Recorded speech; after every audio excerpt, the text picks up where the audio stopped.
Tila mas lalo pang nag-iinit ang usapan tungkol sa tambalang Kim Chiu at Paolo Avellino matapos kumalat ang ilang behind-the-scenes clips mula sa Christmas special ng ABS-CBN. Sa naturang video, makikitang todo akbay si Kim kay Paolo, yung tipong hindi matanggal-tanggal ang kamay niya sa balikat ng rumored boyfriend niya. At syempre, hindi ito nakalampas sa mata ng mga fans na agad nagbunyi sa social media.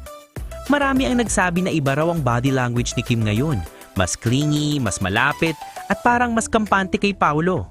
May mga nagbibiro pang parang magnet daw ang balikat ni Paolo dahil talagang ayaw bitawan ni Kim.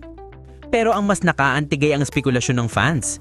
Baka raw si Paolo ang nagbibigay sa kanya ng comfort sa gitna ng bigat ang pinagdaraanan niya kamakailan. Dahil sa mga sunod-sunod na pagsubok na tumama sa buhay ni Kim, marami ang nag-aalala sa kanyang emotional state. Kaya nang makita ang malambing niyang pag-akbay kay Paolo, naging simbolo ito para sa iba na mayroon siyang sandalan. Isang taong tahimik pero present, steady at hindi bumibitaw. May mga netizens pang nagkomento na iba raw ang aura ni Paolo sa video. Protective, calm at parang sinasalong bigat ni Kim nang hindi kinakailangang magsalita. Dagdag pa ng fans, kung sino man ang nagbibigay ng ganyang klaseng comfort kay Kim sa panahong ito, napakapalad niya. At gaya ng lagi, walang kumpirmasyon mula sa dalawa.